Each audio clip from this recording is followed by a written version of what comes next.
Hey, yo, one more win for the good guys.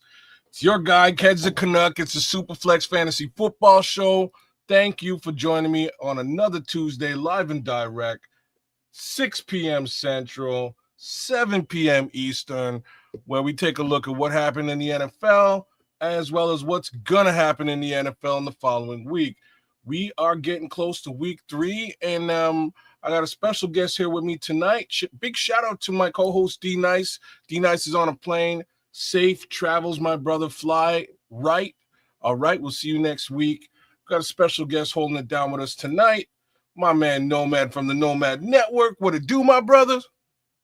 What's going on in here? Coming off the bench, man, for an injured D Nice, man. Hey, I've been clamoring at the coach for more minutes, man. How many minutes do I get today, Coach? I think you get you get starting reps tonight, man. You get starting reps. You're all the way through the episode tonight, so you're playing hard. There's my guy Naj out there. Hey, man, as folks filter into the episode. Oh, Mo Fugger just jumped on. Good to see you, Mo. Good to see you. We'll get it popping and have a good conversation about what's good in the NFL. Outside of that, Nomad, how's life, man? How have things been going?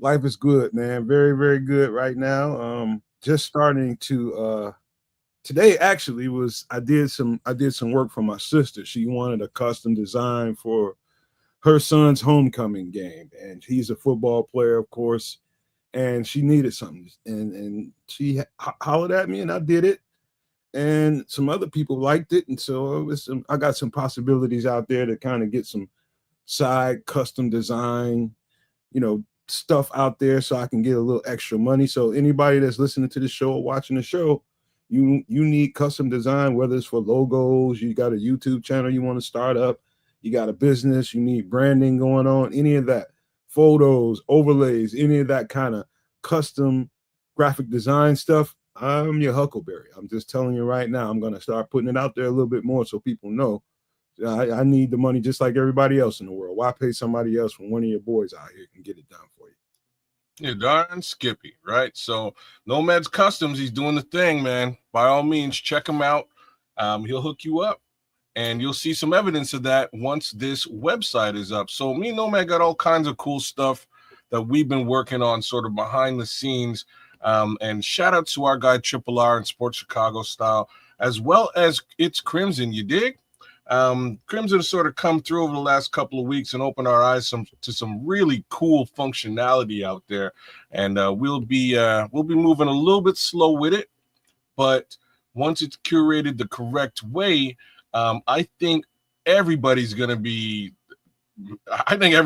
super happy with the level of content that we're going to be able to put forward and share with you guys as fans of the Nomad Network, or fans of Kedz the Kanuck right here on YouTube, for fans of Sports Chicago Style. It's going to be some really interesting and cool stuff, not just the website, but I can't wait till we get the other side of this thing wrapped up, and we can unveil that too. So lots of really cool work behind the scenes. In the meantime, let's get back in the ball, man. Let's get back in the ball. My guy had he was cussing me out a little bit earlier in the week. He put a trade out there for Javonte Williams. He wanted to get Javonte Williams off my bench because I was an idiot in week 1. It was more just a time situation. And I didn't start Javonte Williams. I got a couple of running backs on both of my squads, and you'll see those as we get to looking at our guys over at Sleeper. Big shout out to the team at Sleeper as well. Sleeper.com for fantasy football. Fantastic platform. In any event, I decided not to take on this trade because I had some faith in the Dallas Cowboys run game. And unfortunately, I didn't play him in the first week, and I lost in both of my leagues by 20 points. Javonte Williams put up 26 points. So that was my bad. I learned my lesson in week number 1. I definitely played a certain Mr. Williams this week, and I had to renege on, the trade offer. It was a decent trade offer, but I just couldn't do it because I knew Javonte Williams is a serious running back. I had him on my squad last season, and he did some very good things. But now that he's more or less the prime number one back for the Dallas Cowboys, good things will occur. By the way, Dallas Cowboys happen to be playing a hurting Chicago Bears team this week. So if you've got a Javonte Williams, a CeeDee Lamb, oh yeah, Jalen Johnson is injured this week. These are parts of the conversations that we're going to sort of get into as we roll through episode 3, Superflex Fantasy Football. So let's or George Pickens. Yeah, like I wish I could say, I kind of left George Pickens alone, but let's be totally honest now. There are two big things about the Chicago Bears secondary, and I do believe Chicago Bears at one point had a really super solid secondary. Kyler Gordon's hurt. Jalen Johnson might be out for the year. Terrell Smith is gone for the year.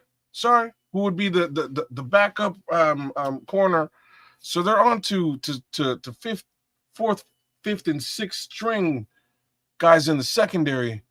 Tariq Stevenson, love Tariq Stevenson. Think he's chippy and a little bit of a jerk, but I love the fact that he's both of those things, and I give him respect for it all the time. And I've been preaching patience with this young man, but over 2 weeks of football, he don't look good. I don't know what else to say. He looks terrible. Teams are literally targeting him purposefully, and we just watched Amon-Ra eat this week, and we'll get into what his numbers look like. Happen to have him on one of my squads, thank goodness. He was letting folks eat the week before too, and I have a strange feeling he's gonna have his hands full with a certain Mr. Lamb in week 3.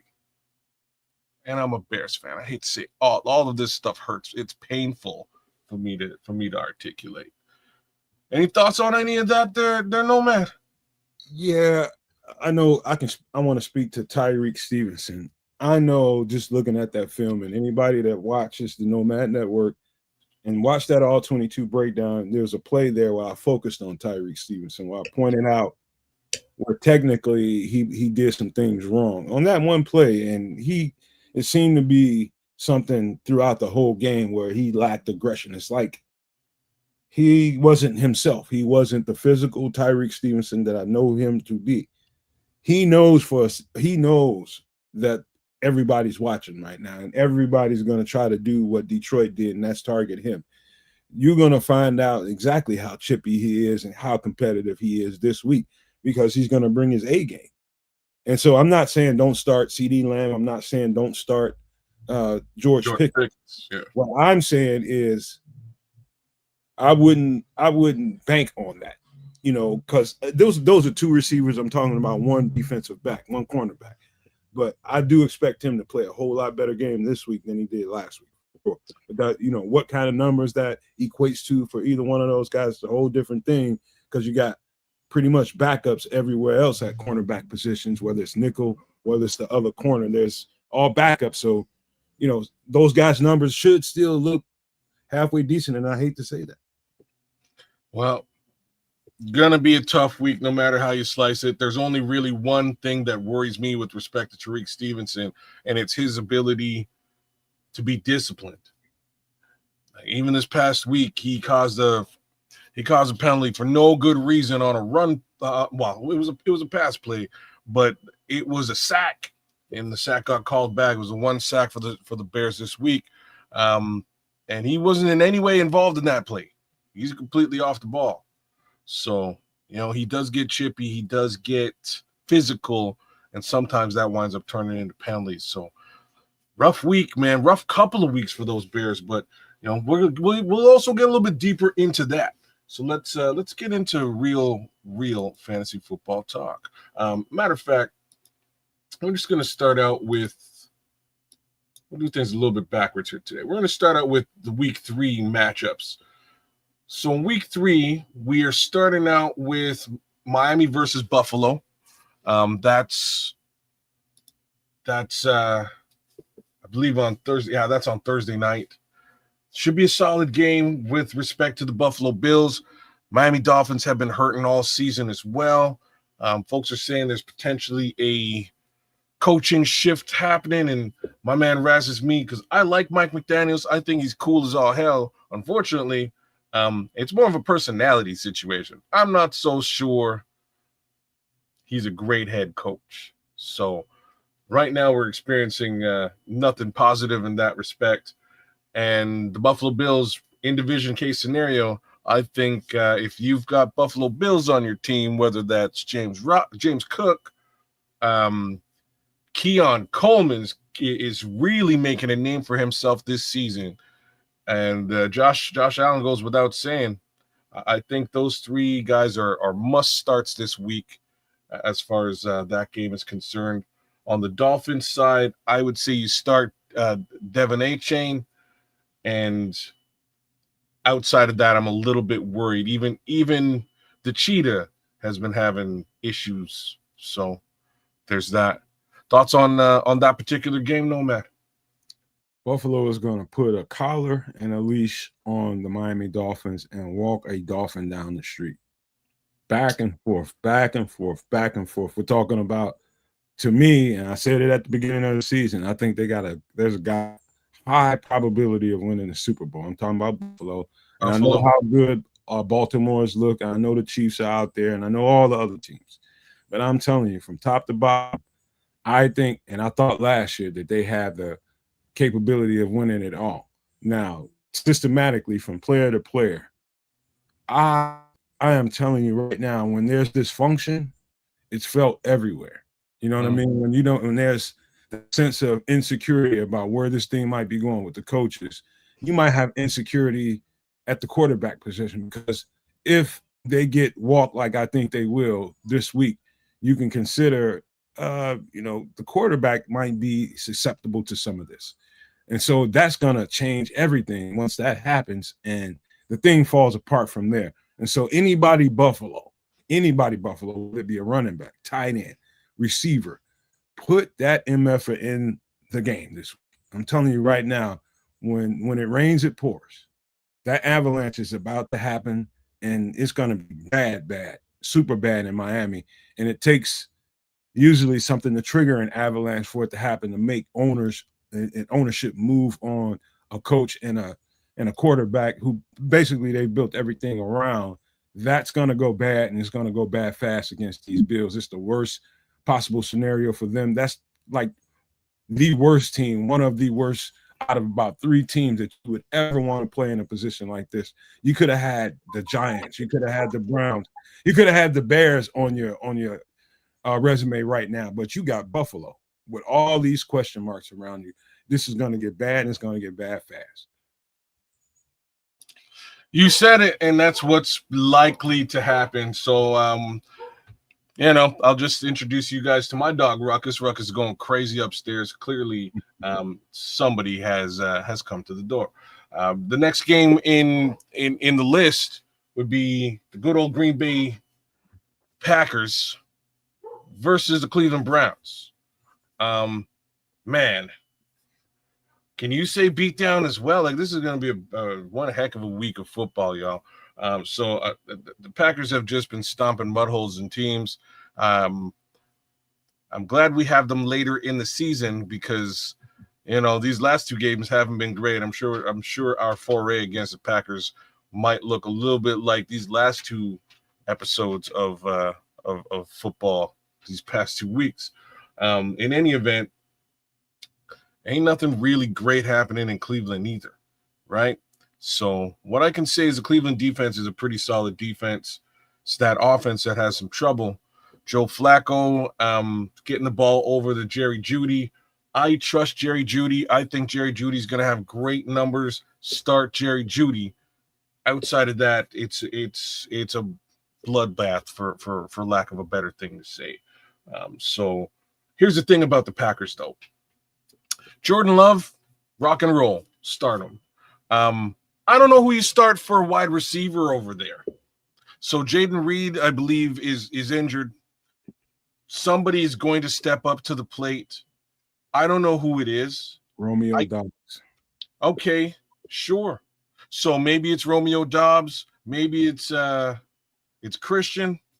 Maybe it's Matthew Golden. I don't know. I can't.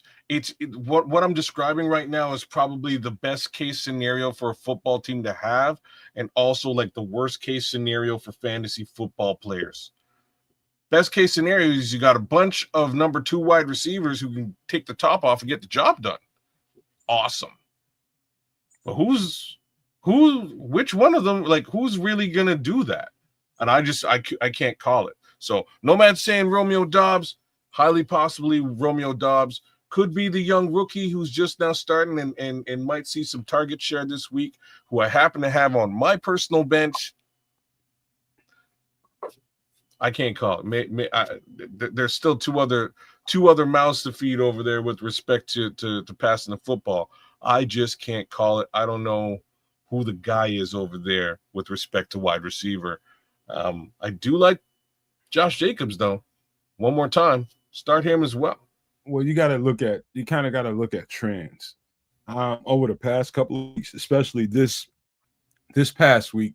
That tight end is Tucker Kraft or somebody.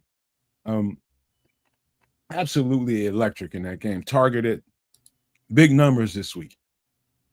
You got to look at trends. Okay, any team that's going to face that team the following week after those big numbers from the starting tight end, what do they do to counteract? Try to take him away from Jordan Love. So you expect, this is just fantasy talk right here. What do you expect? You expect somebody else to have a bigger game. And I'm circling and putting my finger on Romeo Dobbs for this week. That's what I'm calling. Also, on the other side of the ball, and you want to find some solace in anybody Cleveland Browns that you have on your roster. Just know that whatever happens, don't expect to happen if you start a Cleveland Browns guy on the offense. Just expect that none of those numbers will probably come until late in the game, garbage time. So there might be somebody on that team that's going to, after Green Bay has done curb stomping and taking the starting offense out and starting the defense out, there's going to be some garbage numbers out there. So who would you pick on Cleveland to pick up some of those garbage minutes? And so I wouldn't say, I don't know, Jerry Jeudy might stay out there, but if this goes the way I think it is, Jerry Jeudy will be off the field and there'll be other guys getting those catches. No, Jerry Jeudy gonna get them. He's gonna get them numbers, man. He's got to keep his status because nothing else is going on over there. Cedric Tillman, though, might put up some decent numbers in the same case scenario. I think everybody stays out there. I think they pad stats because they can, including Joe Flacco. Mind you, maybe they even sit Joe Flacco towards the end because he's a little bit long in the tooth, for lack of a better thing to say. Yeah, like you nailed the Tucker Kraft case scenario. So let's ixnay on all the wide receivers, like the entire wide receiver core. Look at this. 34 points, 34 fantasy football points for Tucker Kraft last week against the Washington Commanders. 7 targets, 6 receptions, 24 yards. You think they'll pay attention to that guy? Well, they'll be looking at him, but sounds like he's getting in the end zone regardless, right? So I'm interested. I think that's a good look for fantasy football folks out there. He's rostered in 84% of leagues, started in 48. Sounds like slim pickings with respect to finding him on your waiver wire. But if you can, that's a starter, man. Start him. I got to alert you to some pretty good comments in the chat from J Cup 4. I'm just gonna let you read them, and he's got a couple here. Yeah, I saw them both, and let's do some research here. So here's the first guy he's picking one up. Here's the first guy he's looking at. So J Cup 4 says pick one: Tootin, Algier, or Sampson. So he's talking Tyler Algier, Bracial Tootin, or Dylan Sampson. He says for context, half PPR, 12-team league, one quarterback, two running backs, two wide receivers, one tight end, two flex slots, including wide receiver.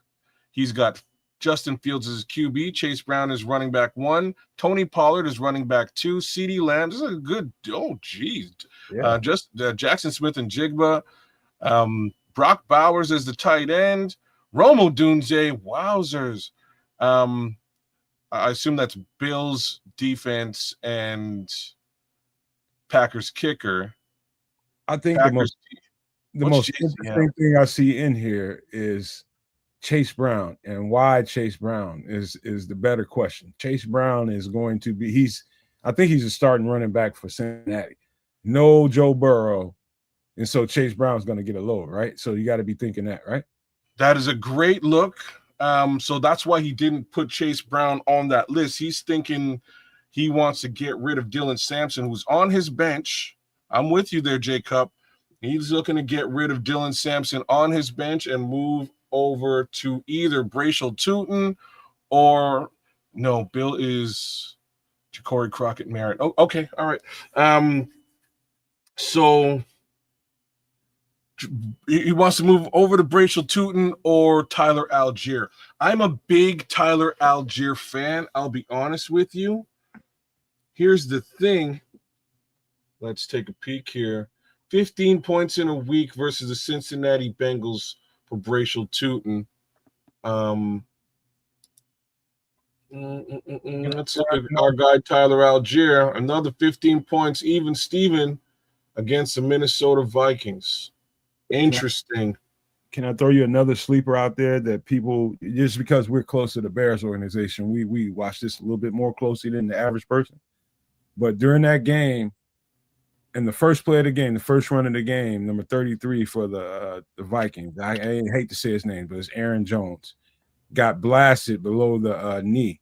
Yeah, he's out around the knee area. And I'm telling you right now, Jordan Mason is a running back to go grab. If you got time and you got the space, if you want to drop somebody, I'm telling you right now, Jordan Mason is going to touch this week, and they're going to have a new quarterback in there, which we haven't talked about yet. But there's some Vikings sleeper picks and grabs right here that we should be talking about for sure.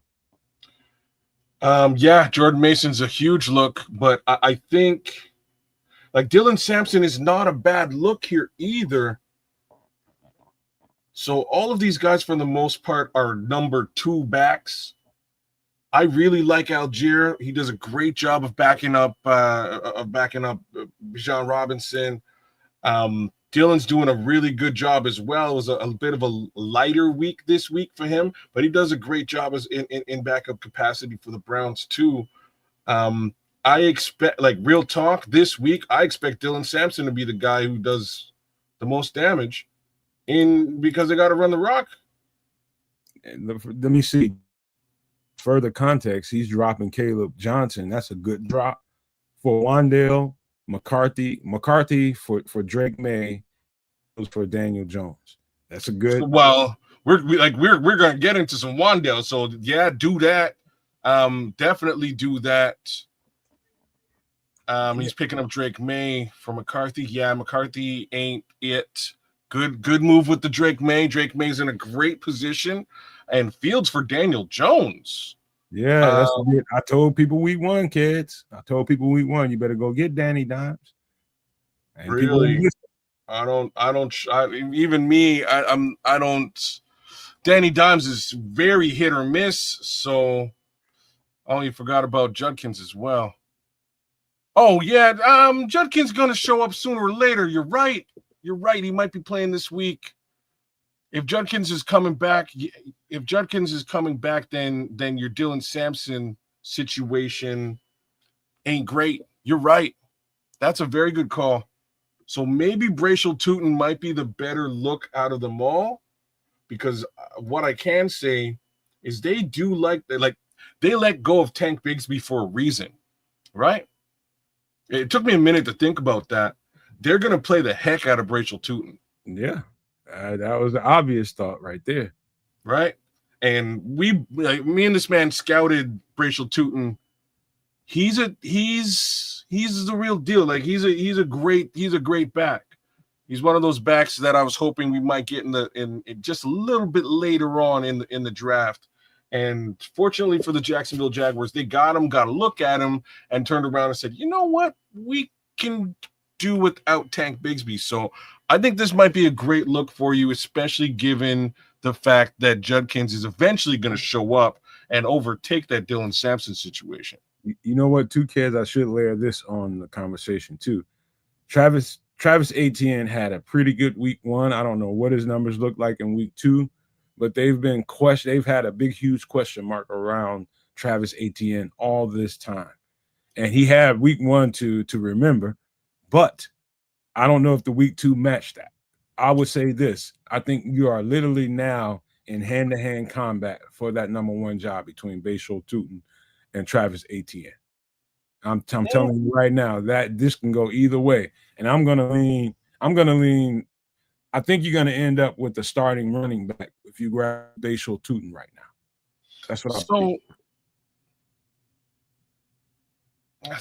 it's a very interesting call. They really like to run 2 backs over there, like they do. Unfortunately, Etienne kept getting. See how I pronounce it with the French? I'm sorry. I give it like the full French treatment. But he was hurt the better part of last year, so they gave Tank Bigsby the opportunity.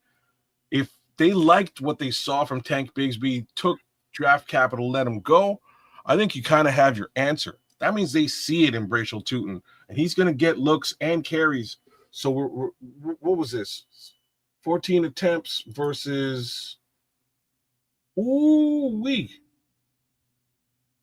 yeah, get yourself some Bashal Tutin, y'all. Yeah. Get yourself some Bashal Tutin. So he's in virtually almost half the snaps. He's crushing it. Yeah. I think you're looking at a starting running back if you grab him. Yeah, I wish I could argue with that. So J Cups 4. I would say Caleb Dylan Sampson, either one of those for Bashal Tutin, and I think you're doing yourself a very positive thing. That goes out to the rest of y'all Superflexes out there. By all means, keep your eye on Bashal Tutin in Jacksonville. Not a bad look. Thanks, brother. We appreciate the comments and the question. That was real cool. Where do we want to go here next? Let's look at these other matchups here in the week. So we did discuss Green Bay going to be a problem. We did touch a little bit on this Minnesota versus Cincinnati, right? Joey B, my guy, is J Cup. You killed it with the Go Pack Go, but it's all good. I love you anyways, dog. Snuck in here on you. What's that? Snuck in here on you. He snuck that one in at the end. It's all good. But look, Cincinnati versus Minnesota. I'm gonna say that Minnesota defense eats whoever is. Yeah, you do. You. Well, you might in a couple of weeks. At least not this week. May happen a bit later. So I got a question for you, man. Yeah. Who is the back in Minnesota? It's going to be Jordan Mason without a shadow of a doubt. Well, who's the backup quarterback? We won't have J.J. McCarthy. Oh, J.J. McCarthy also hurt? Yeah, that quarterback is going to be 10 times better than J.J. McCarthy, whoever he is. Guaranteed. Why do you say that? I'm telling you right now, whoever the backup is in Minnesota. That's just cold-blooded thoughts right there. J.J. McCarthy is not a good quarterback, and he will not be. Snap. Would you believe who it is? Look who it is. He's going to be much better than J.J. Dun, dun, dun. Only right now, go grab this MF if you back. Oh, that's not a crazy move, man. That is not a crazy move. If you're hurting in the quarterback department, which nobody should be in week 3, I just got to say that now. You should not be hurting in the quarterback department in week 3. If you are, good luck to you throughout the rest of the season. There's the crooked commissioner coming in hot, brother. I owe you some co-hosting. Soon come, as we say in the Caribbean, man. I'll have to take a little bit of a maybe an hour-long hiatus from Extra Sauce there, potentially either this week or next week, and come join you on your show. That being said, Carson Wentz is your guy if you're hurting at quarterback in week 3. Right? I think he's worth his salt in as far as it's all concerned. Let's now take a peek and see who the backup over in Cincy's gonna be. Who's backing up in Cincinnati? Jake Browning? Never heard of you. That's my Mel Brooks. T. Higgins will have a combo. Carson and what's his name? Joe Burrow and number 1. I forget his name off the top of my head, but I'm telling you, Jamar Chase. I'm telling you, Jake Browning and I'm telling you, T. Higgins are going to be a thing. Well, guess what? Like, look at these numbers from last week after Joey B got hurt. 25.74 fantasy football points, 241 yards passing. No kidding. 3 interceptions though. That ain't good. He can't win them all. 2 touchdowns. It'll be wow. This will be a bit of a shootout situation for Jake Browning. I'm not so sure.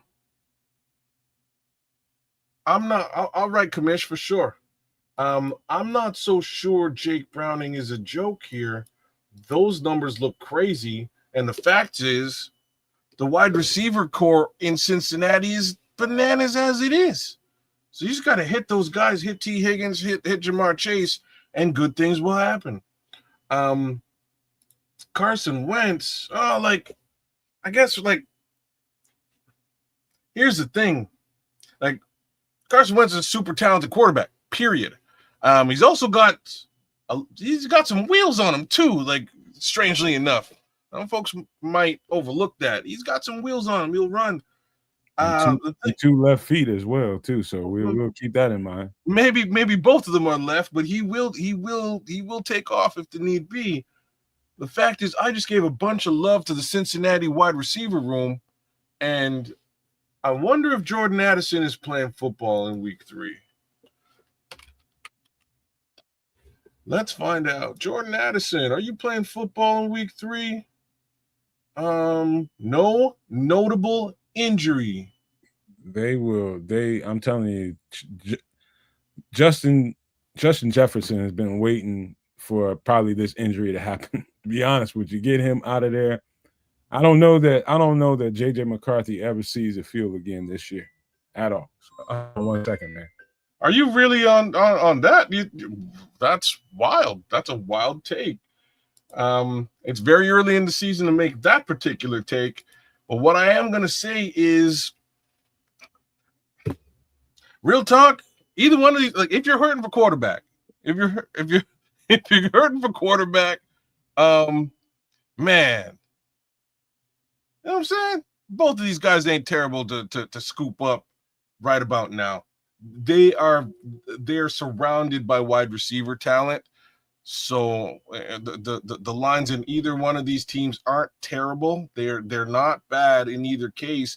I think Jake Browning has a fantastic week. Is he going to throw up a bunch of ducks? Yeah, he's gonna, because he just has to hit these wide receivers. Ducks will fly. There's no 2 ways about that. That's what's going to happen. Yeah, ducks are going to fly. It's about that simple.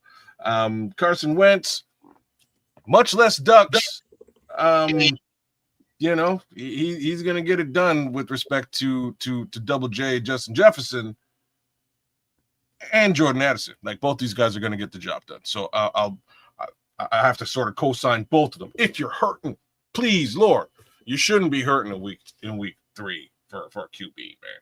I'm here, man. My bad. My mom's called me. Hey, man, that's okay. I got it. I'm holding it down. All right, so that's a very good look for Cincinnati versus Minnesota. If we take a look at Pittsburgh versus New England being the next game in week 3, Aaron Rodgers is having a pretty good go at it as far as quarterbacking is concerned. It's not super upper echelon, but there's nothing wrong with what he's doing. What we are seeing with respect to the Steelers is this man is starting to step up. Where you at, brother? Where you at? Because I know you got to be here somewhere. Oh, wow. There he is right there. A certain Mr. Austin, right? Calvin Austin, he had a terrible game in Seattle, but he's becoming a target for Aaron Rodgers very quickly. So clearly you're going to get some Deebo Samuel out there. But this guy is available in leagues. He's only rostered in 52% of leagues.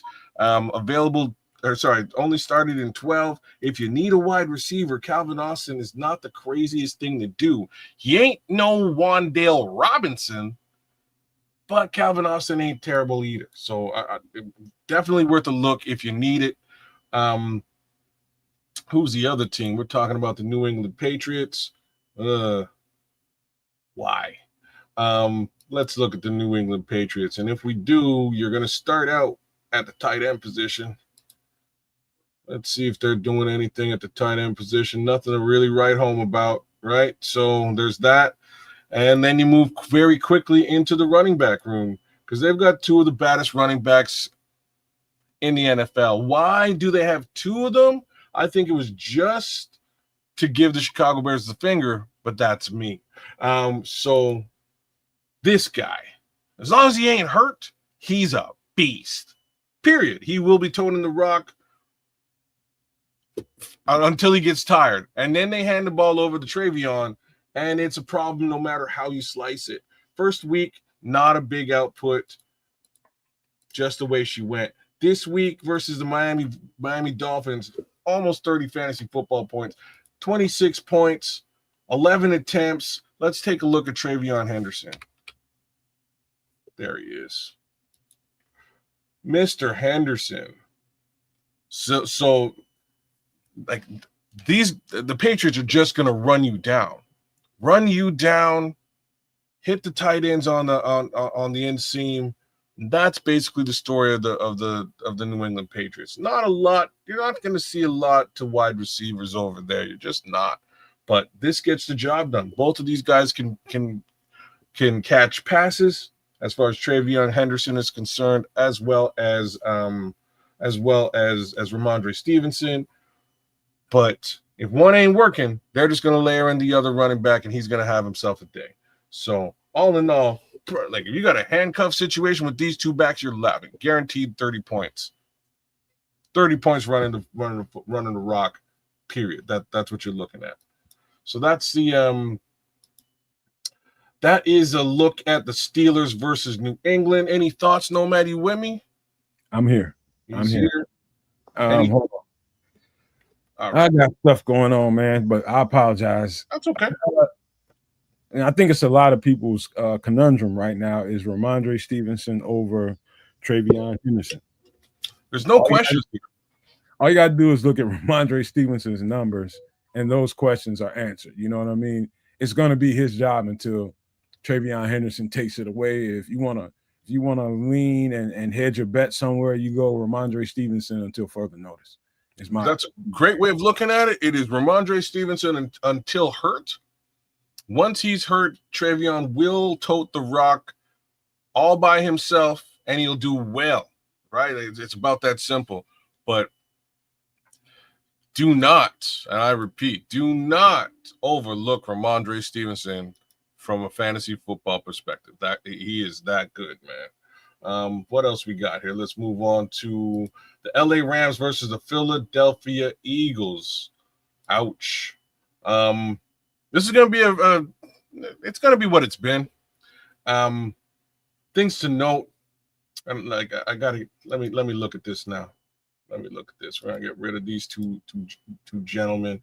If I gave you a couple of dollars to make a bet for me this week on the Rams, bet heavy on them, would you think I was an imbecile?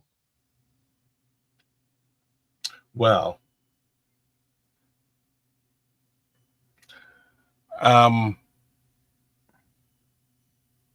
I'm really thinking about this particular football game here.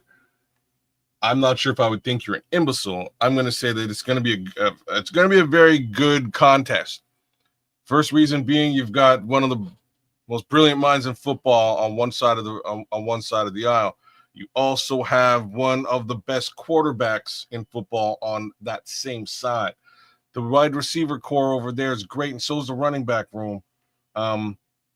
There's no real reason why they couldn't win this game. I think what you might be overlooking is the Philadelphia defense. No, definitely not overlooking. I'm gonna break down and tell you what I'm thinking. All right. I'm telling you right now, this is just some side stuff. You guys might want to go and do this. Maybe I'll figure out how to do that online and make my own bet. But I'm just telling you, Matthew Stafford and the LA Rams had quietly one of the better second half of the seasons and damn near into the Super Bowl. They were good. When I tell you they were good, they were really good late in that season. And I'm telling you right now, that wasn't a fluke. They are in the conversation, in my opinion, with a healthy Matthew Stafford and a somewhat healthy LA Rams. If they can keep most of those guys healthy, they will be knocking at the door for a championship this season. I'm telling you that right now. Matthew Stafford is probably the best thrower of the football, the best identifier of defenses in the league right now. And I'm telling you, he's going to go to work. This is a barometer for the LA Rams. This is a barometer for this is how you find out exactly what you got and if you are as good as you thought you were. When you go against the champs, trust me, they're going to bring it. And I'm telling you right now, Matthew Stafford and a couple of receivers on that team are probably going to have knockout days. Kyron Williams is going to get it in. I'm telling you right now, I pick the Rams. If you want to get some good, quiet money on the side, take the Rams in this game. Crazy. But it ain't all that crazy.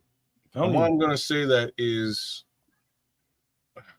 man, so what do I need? What do I need to do? Is there an app I need to grab and so I can grab me a couple of quick dollars? Because I might need to go ahead and get this done.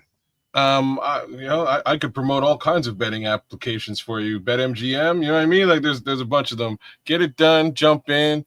I'm just talking about I just want a straight bet. I don't want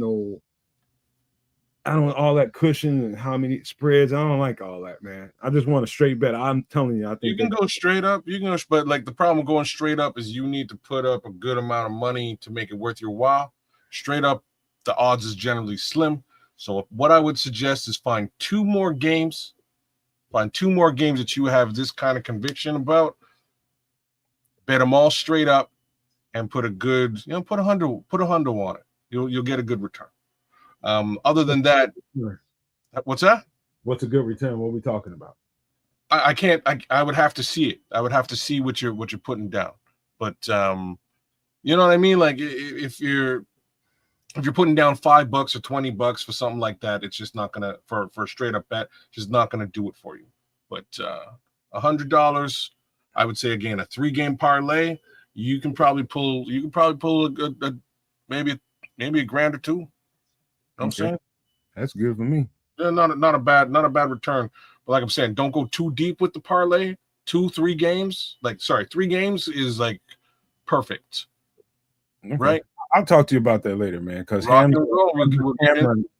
Hamza Cameron has got a good question for you. I'm gonna go on mute because he does. Let me take a look at exactly what you're looking at, Hamza. But before I get, you know what?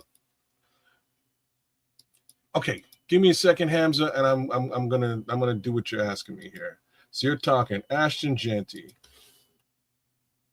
Let me just do it the right way here. Versus Brian Thomas Jr. in PPR. What has Ashton Jeanty really done so far? And you're talking to a guy who was pining to get him on the Chicago Bears squad. He's man. What does your running back room look like, Hamza? Let me know what your running back room looks like, please. Outside of obviously you're trying to get this young man and Ryan. Is it? Did I just call him Brian Thomas? Yeah, they call him Brian Thomas. Fair enough. Ooh. Okay. So should I trade Brian Thomas Jr. for Ashton Genty and PPR?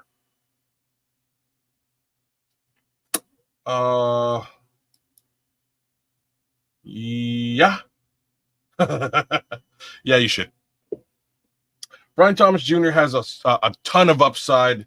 He will definitely crank out big games with respect to Trevor Lawrence, but Genty's the lead back over there. You're looking at a steady, like so far, Brian Thomas Jr. hasn't really done anything. He's had semi-underwhelming performances thus far against, again, not the greatest team. Cincinnati's a great team, but the Carolina Panthers are not. 9 points apiece in both of those games is pretty mediocre, right? He says, Melon Smasher says, do not trade Brian Thomas Jr. For Ashton Genty, I think you're looking at 12 points a game for the most part. He's showing up here. Like, what else is going on in New England? In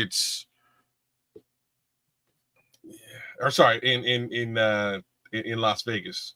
I would have to say, like, man, honestly, it is a tough one. I need to see your rooms, man. I need to see what your wide receiver core looks like and your running back room. Give me both of those in the chat, Hamza. Throw them both in the chat. Do me a favor, and I will come back to this and give you a real answer. Melon Smasher is saying Brian Thomas Jr. will get his touchdown soon enough. Etienne's running wild, and so like the Jacksonville Jaguars are looking decent as well as far as the running back room is concerned too. But BTJ has emerged as that main target over there. So I can't conscientiously suggest you make that trade without seeing what running backs you have, because maybe you don't need another running back at all, and maybe you desperately need the wide receiver. And if you do, it kind of clouds my judgment on this one. Throw that in the chat for me. Do me a favor. I'll give you a real answer after I see what you got. Backing it up to the Philadelphia football situation versus the Rams. We're talking these Philadelphia Eagles wide receivers. I don't know what we're doing here. I think both of these guys are super talented, but unfortunately, we're not really seeing that on the field. Why? Because Philadelphia can win football games just running with the quarterback and running with Saquon Barkley. They really only need these guys in third down situations, and they're both quality backs. They're both quality wide receivers. They're just not getting large numbers from a receiving perspective. So I'm a guy who has Devonta Smith. I've had Devonta Smith on my squads for the past 3 years running. This year looks a little bit different than it has in the past couple of years. A.J. Brown, under the same pretenses, usually a big game hunting wide receiver, usually gets some pretty solid work. Single target versus the Dallas Cowboys. That's crazy. Even Devonta Smith got more targets in that game than he did. 6 targets last week versus 8 targets last week. Not a lot of output. I saw something with Devonta Smith, and I don't know. Usually when I see certain things like this, I'll speak to it, but he went up for a pass against the Chiefs. I mean, high up, and he was totally undercut. And he came down flat. When I say flat, on his tailbone, hard. And I don't know exactly what his status is going to be moving forward, but I would monitor that this week. Monitor that throughout the week. They'll do standard things. If he's not ready, they'll keep it lingering over you until game time, and it's just like he's not a go, basically. But a guy that I would pay attention to, if you monitor that and it doesn't look well, is Jahan Dotson. Expect his ticks to go up. That is a good look. Now to go on the other side, right where your brain was a little while ago, look at the output from Puka Nacua. Holy smokes. And real talk, man, this guy was a late round selection. Melon, you should have joined the Superflex League, man. We would have had you, brother. Definitely would have had you. So 30 points a week.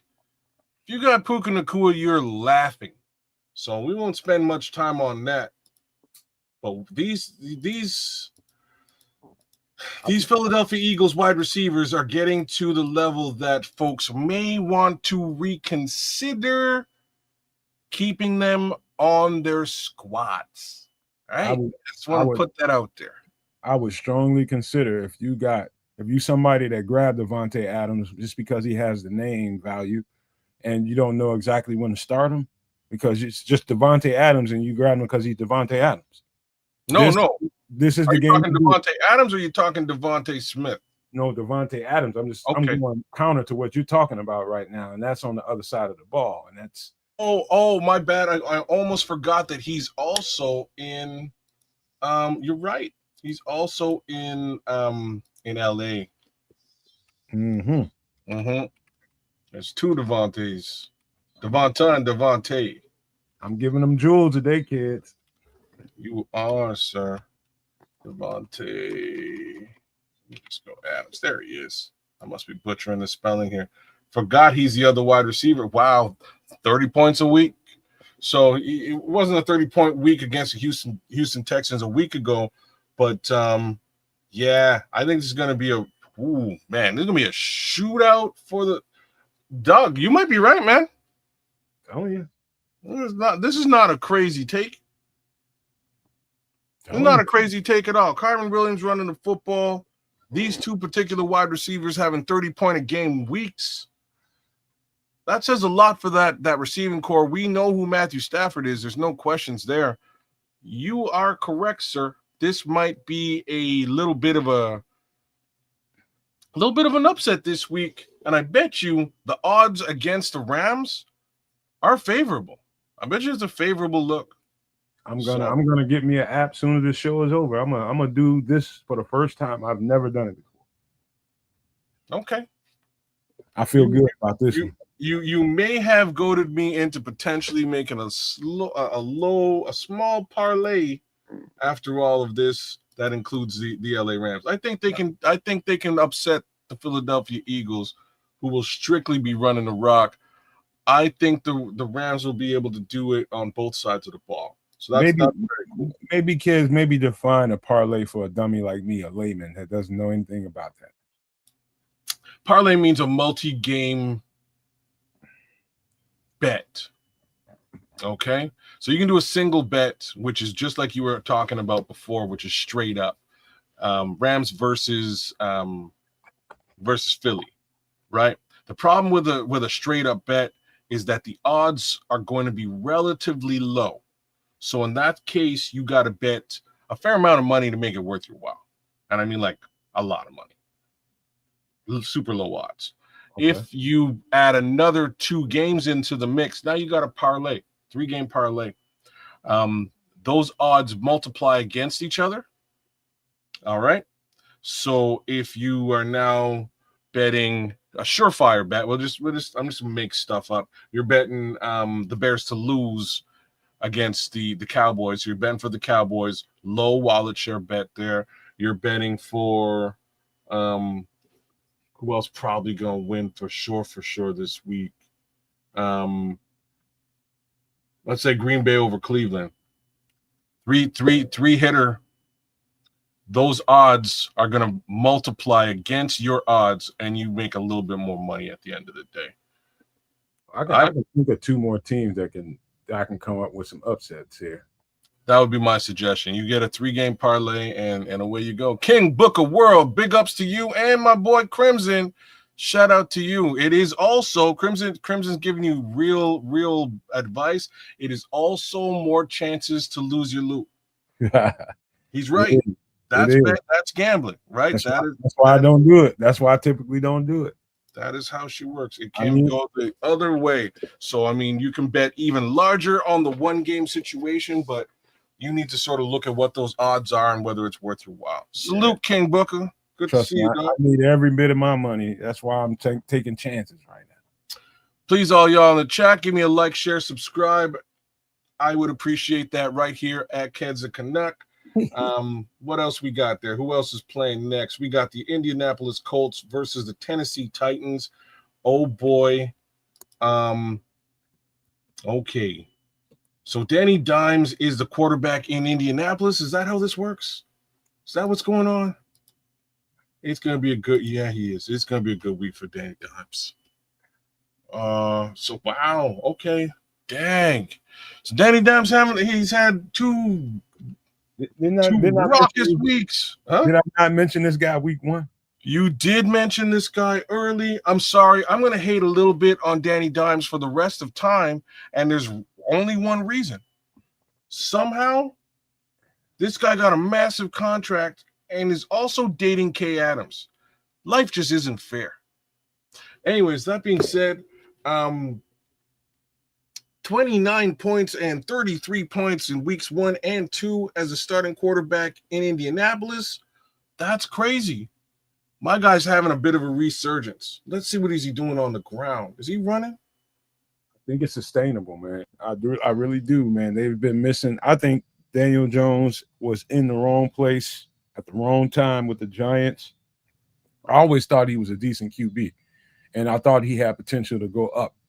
And I think he's starting to show that now. You know, sometimes, like I say about all these quarterbacks, it's NFL, man. You know, we can call them crap and call them trash and, you know, all the social media names we give guys that don't have a good game if you have a bad moment here or there.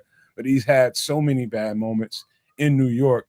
That guy is probably the poster child for I need a change of scenery. And it proved out right. I knew when he got there, if he got a chance, that he'd get that offense moving, and he's doing just that, man. So you got to give him his respect, man. Mobbin just asked me a crazy question. I'm gonna get to you, Mobbin. I'm gonna get to you there shortly. You want me to start? So I'll come back to it in a minute or two. So yeah, Danny Dimes is gonna crush it this week. That's wild and crazy fair. Unfortunately, on the other side of the ball, the young tippy top number 1 draft pick quarterback is having some struggles. So we'll see how he does in Tennessee this week. To me, this is an Indianapolis Colts or bust situation, unless suddenly the kid figures it out in week 3. It usually takes a little bit of time. Now I need a 3-week sample size to trust Danny Dimes, says King Booker. King Booker, I think you're gonna get it this week, man. I think you get it this week because he's up against. I might, if I were you, I would push that sample size questionnaire out one more week to be real about it. But I think he gets the job done with relative ease against the Tennessee Titans. Don't think they have the dogs over there, man. I just don't. Calvin Ridley has not been having a great showing so far this season. It's definitely about who he's playing and who's healthy on the other side of the ball. So this young man I do like, though. Alec Manor. I'm probably butchering the pronunciation here. It's Io Manor. Io Manor. Thank you. 15 points last week, stepping up from 3. I think the kid is starting to come into his own and may wind up being that safety blanket of sorts for Cam Ward. And if that's who he becomes, I say great numbers for Alec. Cam Ward's got a long ways to go before I can say his numbers are going to be great. So that's my take on that. I think that's almost a no-brainer situation with Danny Dimes versus Danny Dimes and the guys over at Indy versus the Tennessee Titans. We'll keep things short and sweet with respect to that game. Vegas Raiders versus the Washington Commanders. Oh boy. I'm liking what I'm seeing in Las Vegas. Geno Smith is starting to get the job done a little bit over there, which I kind of expected. They really needed to find themselves some level of quarterback, and I think he's doing a lot better than the last 2 quarterbacks over there. Mind you, they don't have a lot with respect to a wide receiver core, which is why I found drafting another running back a little bit weird. That was just me. I thought, Zamir White was a thing. Clearly, he's a thing on the bench, right? So it's more or less the Ashton Genty / tight end show over there. And both of those tight ends are rock solid. I'm not even going to get into to numbers for Brock Bowers or Michael Myers. I got to get a Halloween drop just for Michael Myers. Both of these guys, lights out. They're going to be utilized and used in the passing game. Diami Brown for the Jags. Okay, that's on the other side. That's a decent sleeper, but with respect to Vegas, I would be sticking to those tight ends, the quarterback to a certain degree if you're hurting, and the running back being Ashton Genty. On the other side of this situation is the Washington Commanders, and boy, what's funny is I've avoided Deebo Samuel like the plague for many seasons. This time around, I was with it. I was like, you know what? They're going to use him like a gadget guy for sure. And they are. Deebo Samuel's getting the job done in Washington. Where are you at, Deebo? You got a statement from the commish.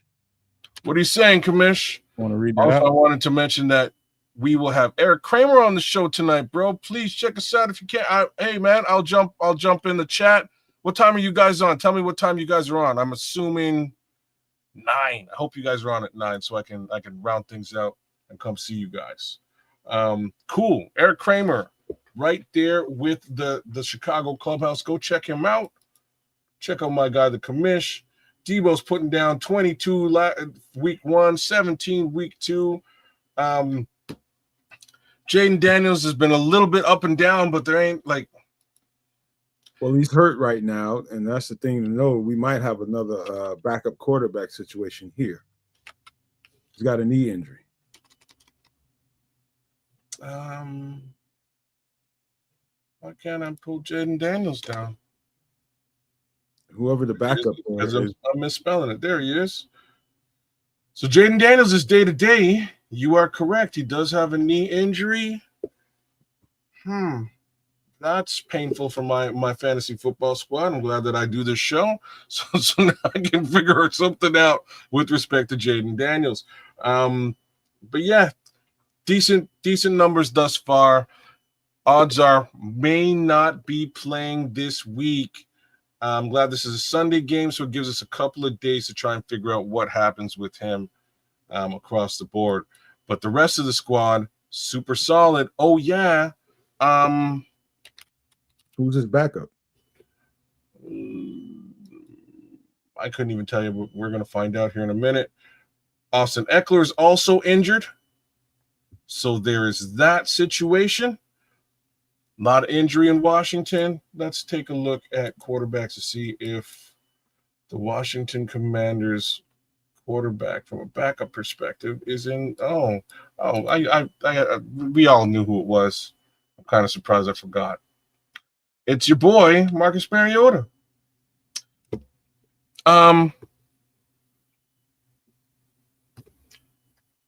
Number 1 overall draft pick, if I'm correct. Maybe not number 1, but definitely top in his draft class. Super solid. Been sitting on a bench for a couple of years. He's got wheels. He's got an arm. He's an athletic freak. We'll see what he does in he kind of plays like Jaden Daniels. Like, just to put that out there too. So I have a feeling he's going to do very well this particular week. It is an unfortunate situation that Jaden Daniels is down with a knee situation, but worst come to worst, 0 rostered, 0 started for Marcus Mariota. He's out there. If you need him, go get him, because he's probably just going to hand the ball off to Deebo Samuel anyways. And he's going to run the ball quite often, and he's going to accumulate some numbers. You're darn straight he's going to accumulate some numbers. He's an athlete, y'all. He will run the football. He'll run the rock. He'll get it done. Couple more games to get through for the week 3 situation. Atlanta versus Carolina. let me zero in on Carolina here for a minute, see if anything's popping over there, because I don't expect there to be. Atlanta, Michael Penix is starting to look decent, right? Starting to look good. Michael Penix. Not last week. Doesn't score and win on Sundays. So look, he's playing against one of the toughest defenses in the league.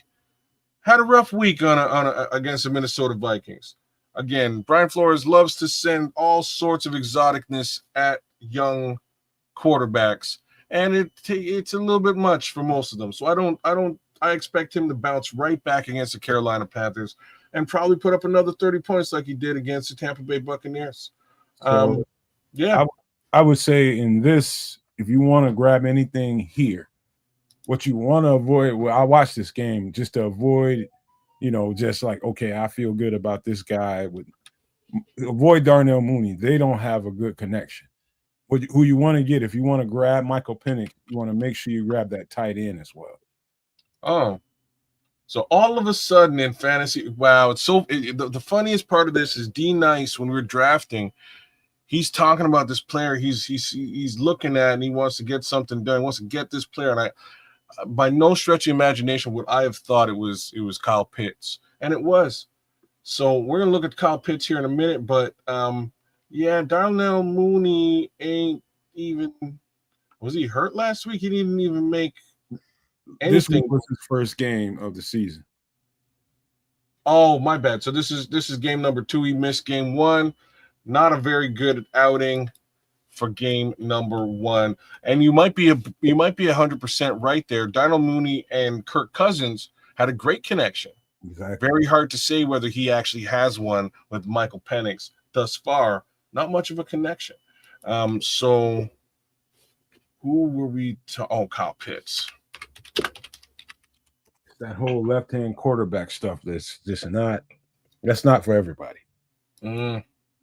So Kyle Pitts, like, the output isn't fantastic. It's nothing to write home about.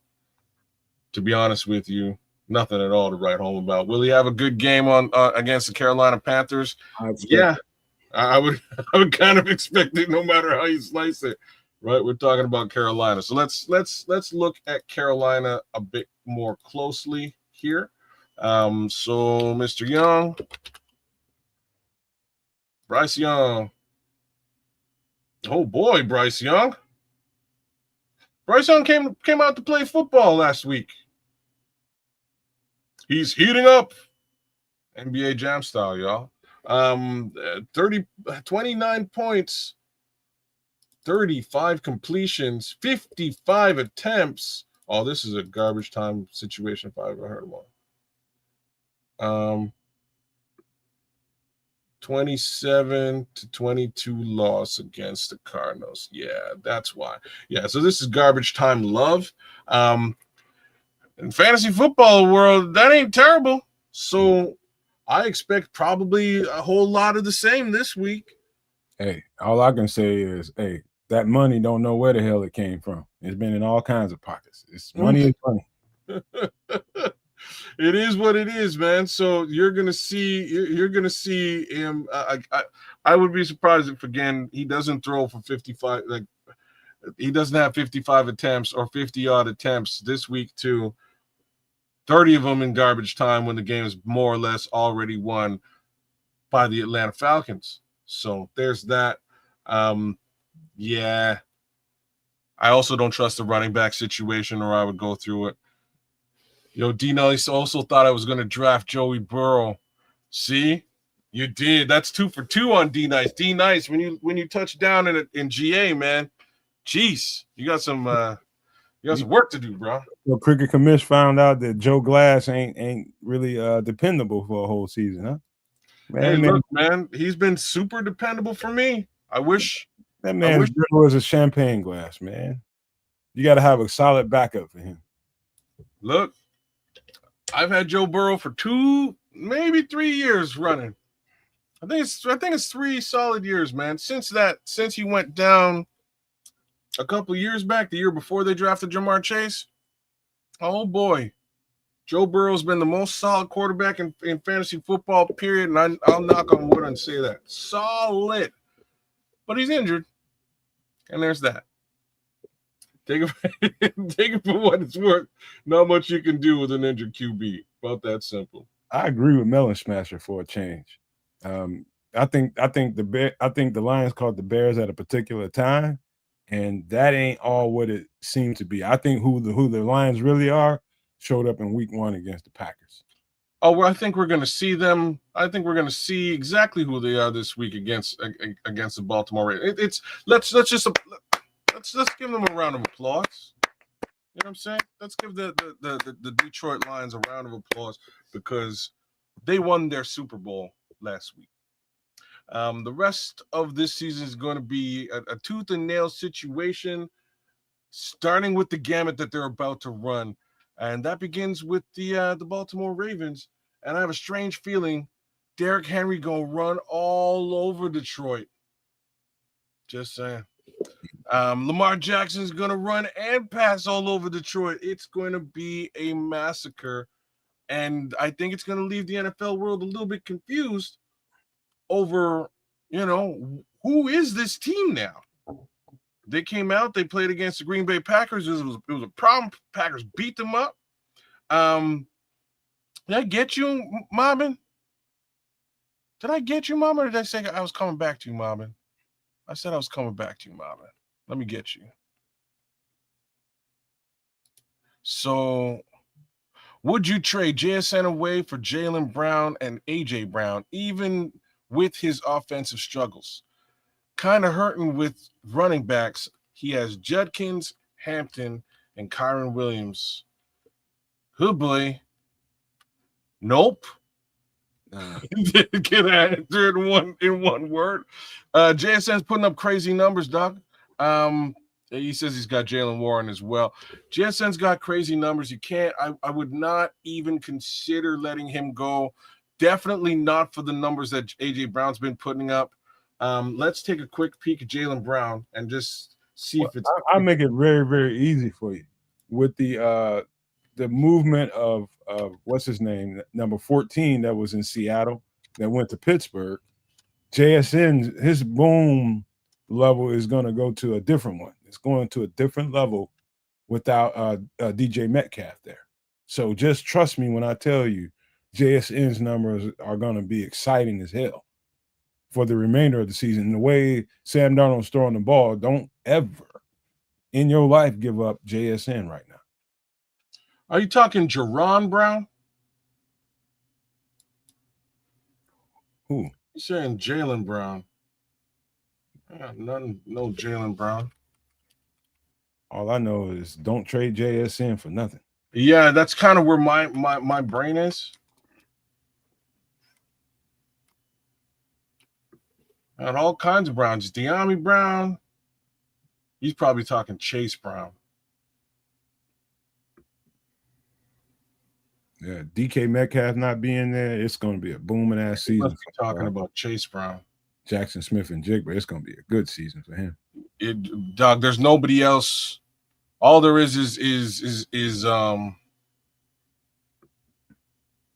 for Warren and AJ Brown.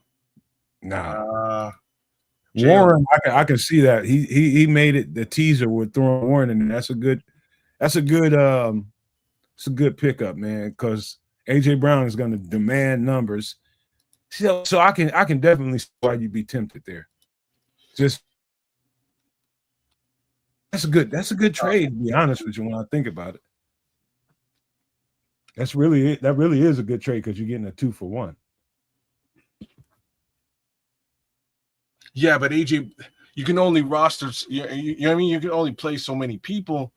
Under normal pretenses, I would look at that and go 2-for-1, except one of these guys, one of these things does not belong here. You know what I'm saying? One of these things is AJ Brown, and they're not throwing the football in Philadelphia. They have the best running back in the league and a dope running quarterback who doesn't need to throw interceptions. And that's what's going on in Philadelphia. And I don't blame them for a second. I'm now looking at Jaylen Warren's numbers, and they are comparable to what you're going to get with damn. I like the trade. Look at these numbers, man. 13 in week 1, 22 in week 2. The thing about JSN is he's gonna get garbage time yak because they're, you know what I mean? Like he's gonna get garbage time numbers. There's nothing else going on over there besides Alvin Kamara. So, wow.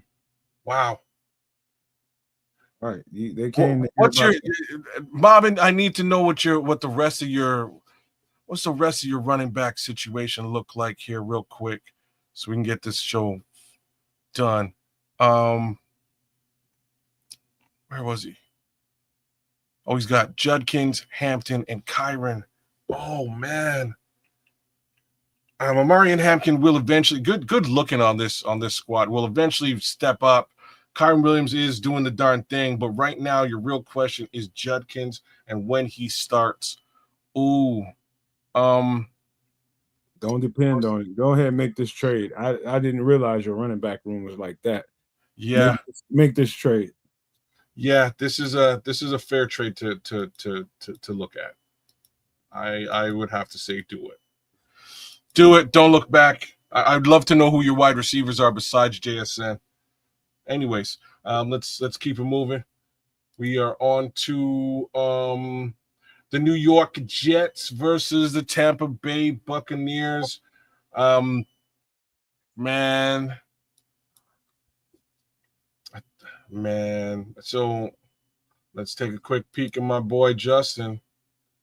I think he hurt. Is that right? Yes, he got a concussion. That don't mean he ain't playing. But Tyrod Taylor is a good scoop. Not as good as the ones we've already talked about this week. We'll look at Tyrod real quick. So Justin did have a concussion. Tyrod Taylor or Tyrod Taylor. 8 points, not a good scoop at all. Tough situation. I think it's going to be a good scoop up. And I think who I think would benefit from this is Breece Hall. Breece Hall. You damn straight it is. So Breece Hall didn't have a great look at all this week. At all. D-Nice and I thought that Breece Hall and Justin Fields were going to run ruckshod over the Buffalo Bills, regardless as to winning or losing. We thought they were going to put up some decent numbers on the ground. They did not, sir. They did not. We were both wrong in that regard. That being the case against the Tampa Bay Buccaneers and Tyrod Taylor doing the darn thing, I think we're looking at the Breece Hall show as far as the Jets offense is concerned.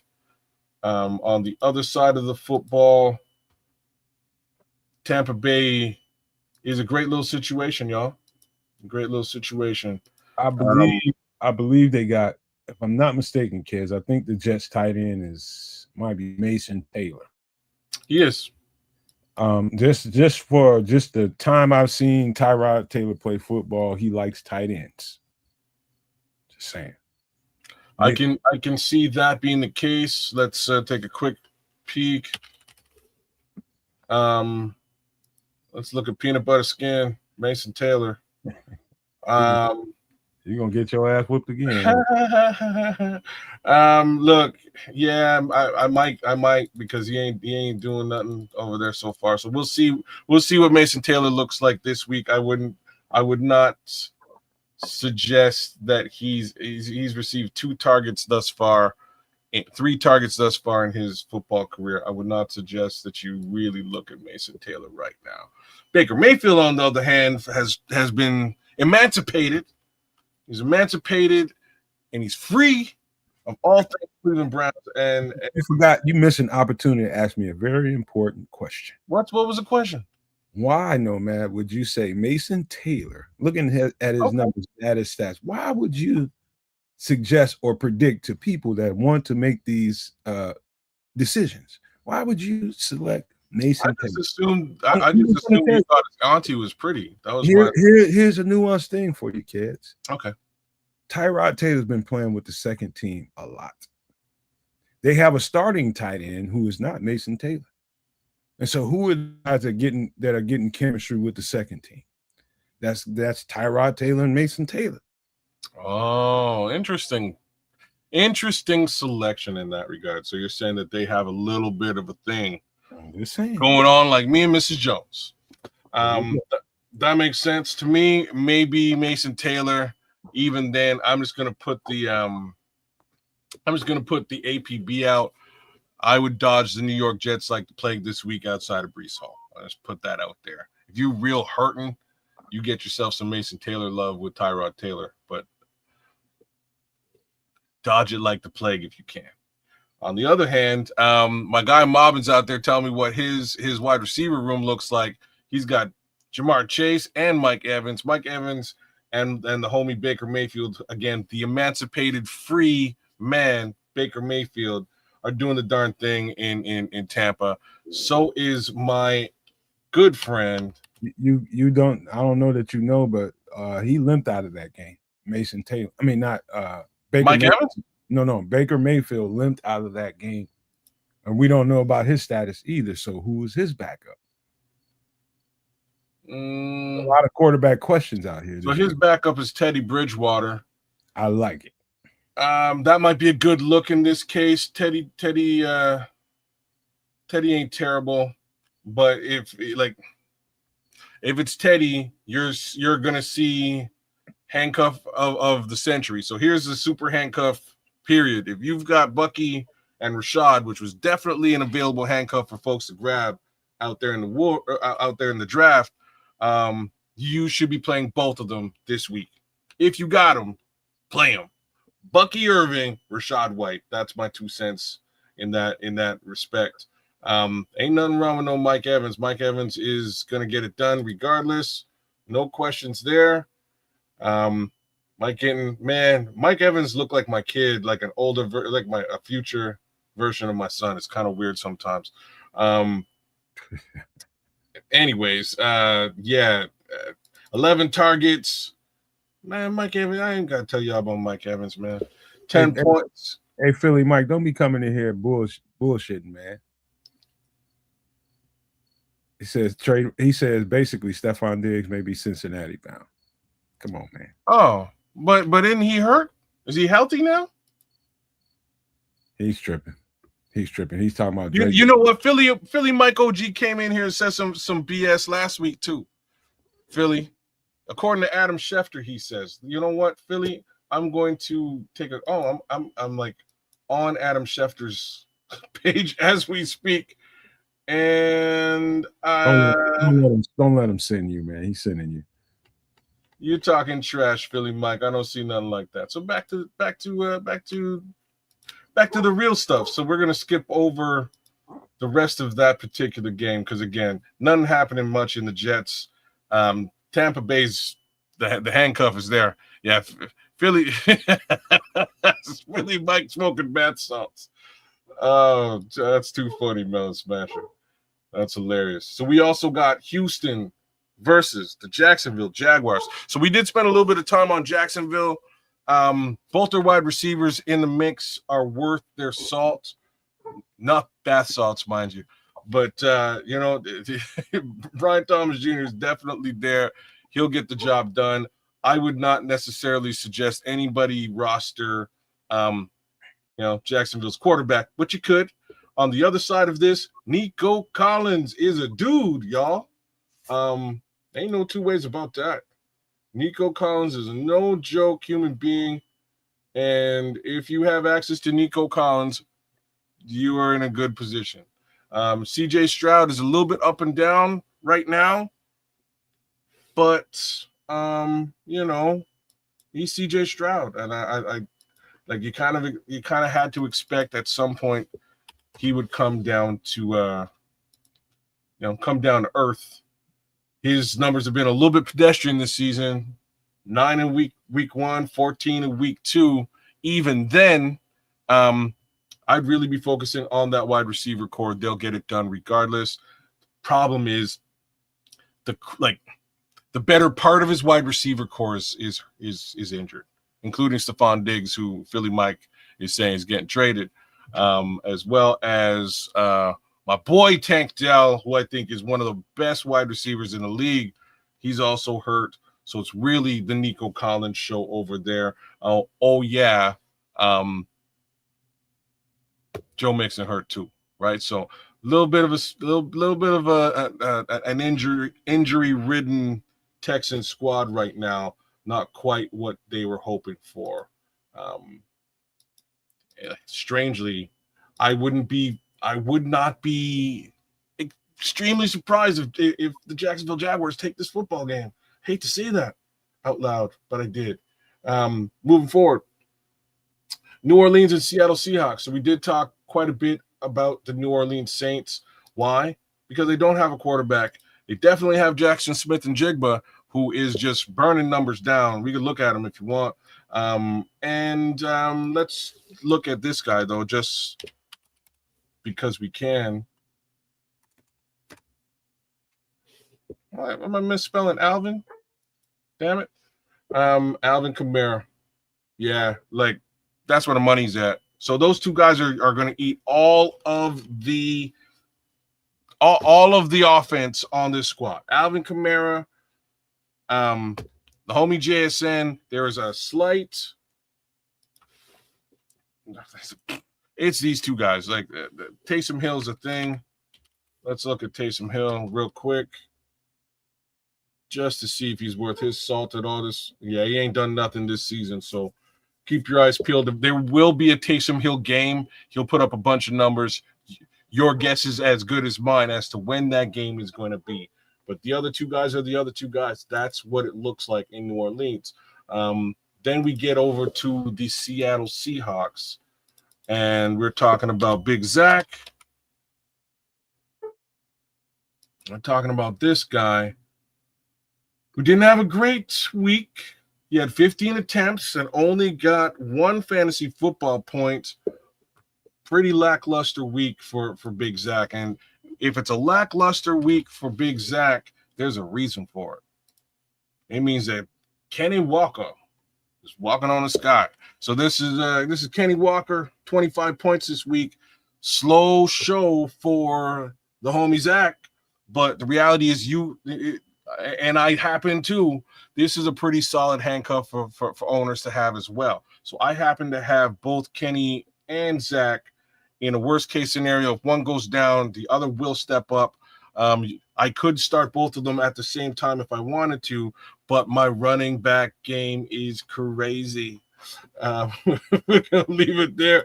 Let's take a look at the quarterback situation over here. Who's what Smasher just said? What's he saying here? Aaron Jones out 4 weeks. Yeah. Jordan Mason is named the starter. So we kind of spoke to that a little bit when we were taking a look at Minnesota. That was the speculation. Did sound like Aaron Jones is down. And let's be real about it. Jordan Mason's been getting a lot of run, right? He got a lot of run against the Chicago Bears in week 1. I'm not sure how well he did last week. We'll take a quick look.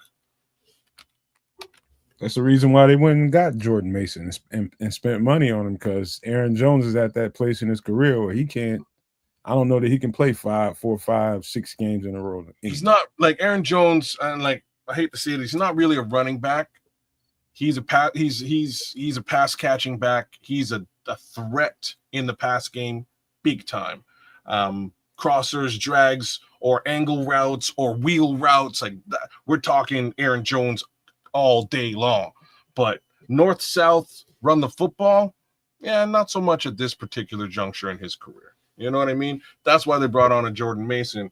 And all the stuff I'm talking about, he ain't done nothing in the NFL as far as fantasy football is concerned so far. So no touchdowns, 8.5 or 5 points over the last 2 weeks. He's facing the Cincinnati Bengals. I don't know if it's big things to talk about Jordan Mason, right? So take it for what it's worth. I thought he had a much better game against the Chicago Bears. Under 10 points running the football against a very porous defense over these last couple of weeks surprises me. So buyer beware. I'll be real about that one. Sounds like a big sleeper stash type situation. 84% rostered, 29% started. He's probably not available in your league anyway. Right? Put those things out there. Who's the next game? We're getting close to shutting this show down. Final game on the roster here is the Denver Broncos versus the LA Chargers. Let's take a look, y'all. Let's take a look at a certain Mr. Bo Nix. Let's start it right there. Look at this young man. Hard week 1, not so hard in week 2. Week 2 against the Indianapolis Colts, he put up just about 24 fantasy football points, 30 attempts, tutty here, and then 3 tutties and an interception. That's a good week at the office, if you ask me. 200 yards on the day. He could probably put up a little bit more, but with 30 attempts, that's what you should put up. I think that's a solid day at the office for Bo Nix. I wouldn't touch him this week. Say what? I wouldn't touch him this week. This week against the Chargers? Not after what I've been seeing. He's still just a second-year quarterback. I'm telling you, the Chargers got something cooking down there with that D coordinator and what they do on offense, man. I am telling you right now, that's going to be a tornado for Bo Nix, man. The only thing about it is Khalil Mack. He's having tests going on with his elbow, and not having Khalil Mack is going to be a difference. But I'm telling you, they've drafted well. They're going to get after Bo Nix one way or the other. Well, you said it, man. That's exactly where I was going to go, because without that pressure, the way that it was, without Khalil Mack, I'm going to say the opposite. I think Sean Payton takes this team and they put a beating on John Harbaugh. Jim. Wow. I know it's crazy. That it's a crazy thing for me to say. I think they put a beating on this squad. That's my 2 cents. Mind you, let's look at the offense. Why am I blanking out on the quarterback right now? I should not be. J.K. Dobbins, man. He's a story. He's a story right now. Really? Oh, yeah. He's looked better than I've seen him since he was a rookie. Okay. I don't know how that happened. I'm not a J.K. Dobbins fan. I've had him on a couple of teams, and he's not done very much for me. But look at this guy go, right?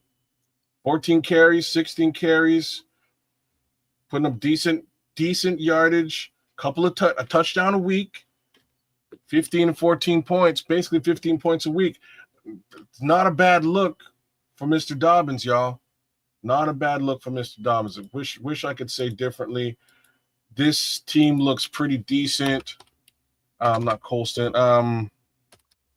Cortland Sutton would be the wide receiver. Cortland Sutton, 18 points up week 1, 1.6 points week 2. Is he hurt? Just an abysmal showing. Just not a good day at the office for Cortland Sutton. I expect him to pick that up in week 3 versus the Chargers. Start with Mr. Allen on the other side. Safety blanket is back, y'all. 20 points a football game. That's Keenan Allen, man. No questions there. Take a look at his quarterback, Mr. Herbert. 30 points a week. No problems there. No injuries to be talking about. Maybe I'm going to retract my statement about might have to backpedal here. Marion Hampton just ain't getting it done, but now I can see why Mom was really talking about potentially getting himself a running back. And Najee Harris might be the most overrated running back in a very long time. Drafted very high, just hasn't been able to put it together, man. Just hasn't been able to put it together. That's what the running back room looks like. We're talking about the wide receiver room. Here's the guy that I would suggest you guys start looking at. rostered in 76% of leagues, only started in 19% of leagues, is a man named Quentin Johnston. Quentin Johnston was drafted relatively high and just didn't quite put it together in the first couple of years. Keenan left, gave him some time to shine, and he started to shine towards the end of last season. This season, alongside Keenan Allen again, it looks like he's getting the job done. So, you know what, man? Maybe I turn things back around and I give some love to the former Chicago Bears quarterback and head coach of the LA Chargers, and say that Slick D Nice should see some good output from Quentin Johnston, as well as Justin Herbert's not going to fall off a cliff this week. So good luck, Bo Nix and the gang. We'll see how she goes. I am going to say if there's a wide receiver week like this from Cortland Sutton, it's gonna be a beating the other way around. Let's look at this last player before we get the heck out of here. Oh, you know what? There's one player we need to look at, and somehow we didn't even get to this particular team. Did I miss this team? Are they playing this week? Are they on a bye? Are they on a bye? Let me just see something real quick here. Man, okay. Well, the one team I did not see this week, or did not talk about this week, is the New York Giants, who we kind of have to talk about because this man is insane. He put up 47 fantasy football points over 41 attempts, 3 touchdowns, and a single interception. His name is Russell Wilson, y'all. 450 yards passing to 2 of what I believe, like, it was just a matter of time, and they needed a quarterback. But, yo, what I believe is one of the best wide receiving cores you could just stumble into. Wan'Dale Robinson is a great wide receiver, and remember that stuff I was saying about Tank Dell and how much I think he's an amazing wide receiver, straight up and down. Damn. Malik Neighbors might be better. I think Malik Neighbors is better. Malik Neighbors is amazing. The separation those 2 wide receivers get is a thing of beauty. But yo, Russell Wilson is available everywhere, y'all. It's like McDonald's. 13% rostered, 3% started out there. You can find yourself some Russell Wilson. They going up against the Kansas City Chiefs in week 3. I'm giving them a whole bunch of love for what they did against a Dallas Cowboys defense. I don't think we're going to see the same thing against the Kansas City Chiefs. Just saying. But hey, over time, who knows? These 3 guys are going to put up crazy numbers. So on to Wan'Dale. Wan'Dale, 38 fantasy football points in a week, 142 yards, touchdown, absolute madness. Crazy talk. By all stretches of the imagination, find yourself some Wan'Dale Robinson, put him in your roster. You might want to put him on the bench this week, but after that, it's worth a conversation. It's definitely worth starting him, because this is not a good football team, y'all. This team is going to lose a lot of games. They're going to be putting up 40-plus attempts from Russell Wilson, which means big yardage for Wan'Dale and the homie Malik Neighbors. 47 as well. That's just crazy output. 2 touchdowns for Malik. Crazy output. 167 yards, almost 200 yards on the week. Crazy output, y'all. So that's where I'll leave it. We could talk about the Kansas City Chiefs to end it off, but I mean, who doesn't know about Patrick Mahomes? And I think Worthy might be hurt. So let me take a quick peek at at Xavier Worthy for y'all.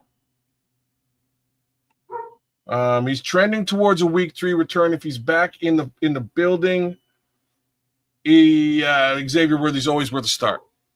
About that simple. So if he's back in the building, might be worth a start against the New York Giants. I don't think there's any stretch of the imagination where the Giants beat the Chiefs this week, but it is what it is. I also don't think we talked about the Baltimore Ravens either this week, did we? Yeah, that's the last squad we did not have a conversation about. And I mean, y'all know everything about this young man here. No questions about Lamar. Derrick Henry, no questions about Derrick Henry, and leave that alone. Zay Flowers is really starting to come into his own, man. He's having a great start to this season, 40 points, 14 points. By all means, get yourself some Zay Flowers, but it looks as if he's already taken, period. Here's where things go a little bit sideways, and that's with Rashad Bateman. Yeah, I didn't trust it. I don't trust it. Don't do it. Finally, D-Hop is like a once-in-a-blue-moon situation. You might want to do it. You might not.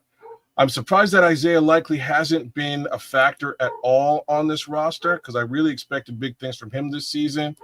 And Mark Andrews is probably still, well, he's having a hurting season as well. Even though this team's playing absolutely great, it's not because of Mark Andrews. So that being said, y'all, it's been one heck of a week. There's the Immortal Nodge, and big shout outs to Trax there who just came through. Shout outs to both of y'all for giving me a little bit of love out there in the chat. But we'll start to boil. Appreciate all the love, all of the questions in the chat. By all means, give me a like, share, subscribe. Tell a friend and send them on their way over here to Superflex so they can get their fantasy fix as needed. No love to Philly Mikey. He's just making up Adam Schefter quotes for 2 weeks in a row. No, Philly Mikey's the new Don Burr. Just putting that out there. Shout outs to King Booker World, mobbing for your questions and your input. Big ups to Melon Smasher, as well as the homie Crooked Commish. It's Crimson came in, and he spent a little time with us. Shout outs to my co-host for the week, Nomad, for joining me. Big ups to my guy, D Nice, who's out for the week. Safe travels, D. Shout outs to Hamza for the questions, as well as J Cup 4.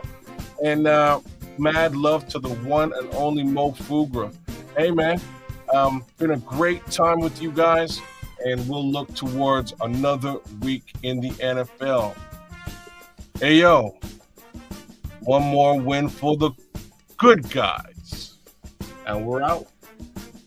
Peace.